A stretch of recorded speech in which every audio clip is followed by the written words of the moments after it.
আসসালামু আলাইকুম।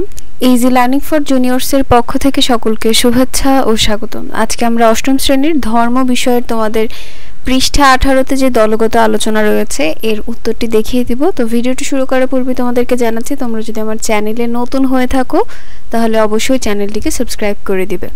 আচ্ছা, তো এইখানে আমাদের দলগত কাজের মধ্যে বলা হয়েছে যে পুনরুত্থান দিবসে আমরা আল্লাহর রহমত পাওয়ার জন্য কোন কাজগুলো করব বা কোন কাজগুলো করব না, এইটা নিয়ে আমাদের একটা তালিকা তৈরি করতে বলা হয়েছে। তো এর জন্য আমরা এখান থেকে পড়ব, তাহলে আমরা আমাদের কাজটি খুব সহজেই করতে পারবো।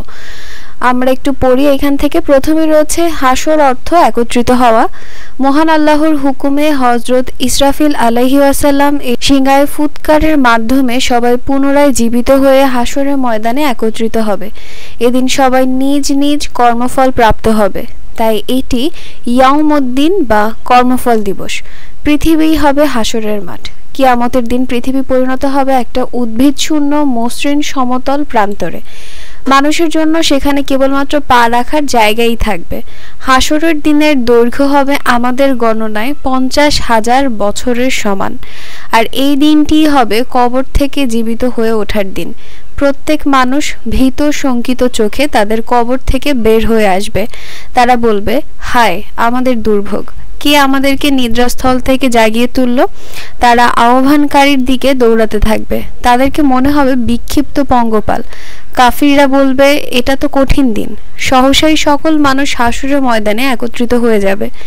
মানুষ মনে করবে তারা পৃথিবীতে এক সন্ধ্যা বা এক সকালের বেশি অবস্থান করেননি।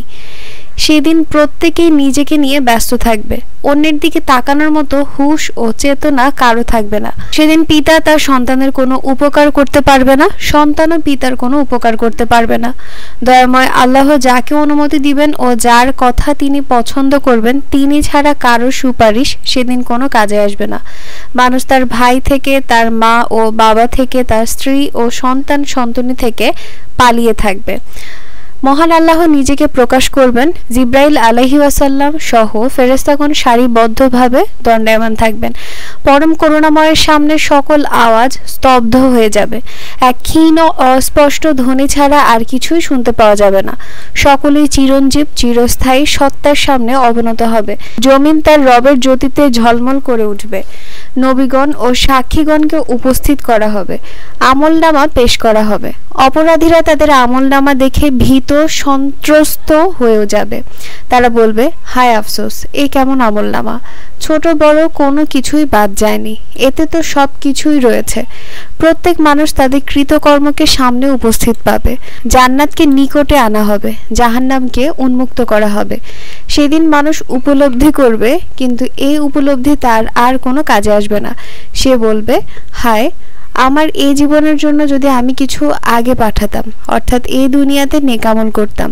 হায় আফসোস, আমাকে যদি আরেকবার পৃথিবীতে ফিরে যাবার সুযোগ দেওয়া হতো তাহলে আমি সৎ কর্মপরায়ণ হতাম। সেদিন অপরাধীরা তাদের প্রতিপালকের সামনে মাথা নিচু করে দাঁড়িয়ে থাকবে আর বলবে, হে আমাদের রব, আমরা দেখলাম ও শুনলাম, আমাদেরকে আবার পাঠিয়ে দিন। আমরা ভালো কাজ করব, আমরা এখন দৃঢ় বিশ্বাসী। সেদিন মুমিন পুরুষ ও মুমিন নারীদের সামনে ও তাদের ডান পাশে নোট ছুটতে থাকবে। মুনাফিক পুরুষ ও মুনাফিক নারী মুমিনদেরকে বলবে, তোমরা আমাদের জন্য একটু থামো, যাতে আমরা তোমাদের আলো থেকে কিছুটা নিতে পারি। বলা হবে, তোমরা তোমাদের পিছনে ফিরে যাও ও আলোর সন্ধান করো। অতঃপর উভয়ের মাঝে একটি প্রাচীর স্থাপিত হবে, যাতে একটি দরজা থাকবে। তার ভিতর ভাগে থাকবে রহমত আর বাহিরে সর্বত্র থাকবে আযাব।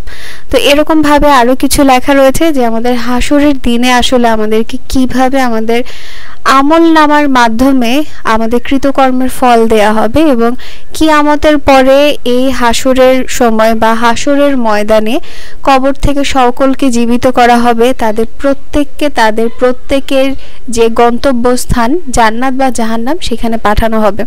তো বাকি যে লেখাগুলো রয়েছে এগুলো তোমরা পড়ে নিও, আশা করছি বুঝতে পারবে। আমরা আমাদের দলগত যে কাজ রয়েছে তা একটু দেখি। এখানে আমাদের রয়েছে যে পুনরুত্থান দিবসে আল্লাহর রহমত প্রাপ্তি এবং আযাব থেকে দূরে থাকার জন্য করণীয়। উল্লিখিত শিরোনামে বাস্তব জীবনে তুমি বা তোমরা কি কি কাজ করবে এবং কি কি কাজ থেকে দূরে থাকবে দলে আলোচনা করে একটি তালিকা তৈরি করে উপস্থাপন করো। তাহলে চলো, এইখানে কিন্তু তোমাদের একটা ছক দেয়াই রয়েছে। এই ছকের উপরেই তোমরা তোমাদের কাজটা করে ফেলবে, যেখানে এক পাশে রয়েছে যে যে কাজ করব, আরেক পাশে রয়েছে যে যে কাজ করব না। তোমাদের সুবিধার্থে একটা উদাহরণও দেওয়া রয়েছে যে মহান আল্লাহর একত্ববাদে বিশ্বাস করব, আর যেই কাজটি করব না আল্লাহ তাআলার সাথে কাউকে শরীক করব না।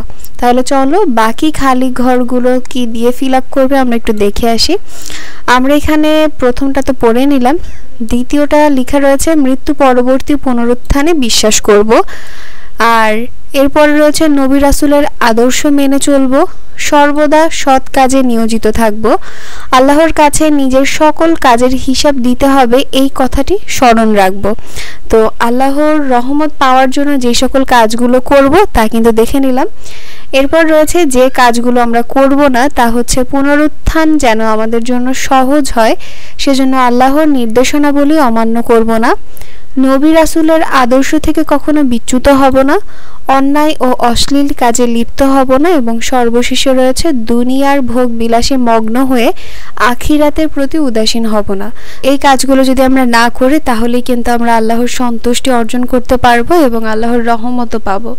তো আমাদের এখানে দলগত কাজ যা ছিল শেষ। পরবর্তী ভিডিওতে তাকদীরের যে কাজ রয়েছে এবং পরবর্তী যে কাজগুলো রয়েছে তার উত্তরগুলো দেখিয়ে দেব। তো আজকের ভিডিওটি এই পর্যন্তই। ভিডিও যদি তোমাদের কাছে ভালো লেগে থাকে তাহলে অবশ্যই সাবস্ক্রাইব করে দিবে এবং পাশে থাকা বেল আইকন বাটনটি প্রেস করে দিবে।